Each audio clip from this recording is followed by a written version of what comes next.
After that experience, I think you'll definitely see him back next year.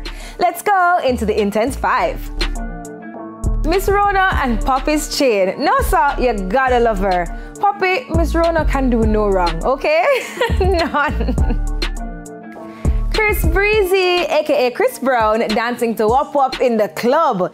Is that rifle walk he's doing? Like, Chris, you wanna come to Jamaica? Come on now.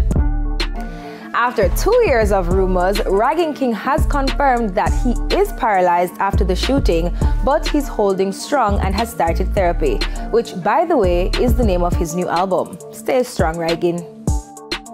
Oh lordy, arrests made on a story that has had the entire country talking. Let's see what's going to happen next. Of course, we send out lots of strength to her family, especially her mother. And finally holding the spot this week, Beanie and Bonty. So we all thought that the long-reigning feud was back on, but they sorted themselves out and they're good to go again. Yay!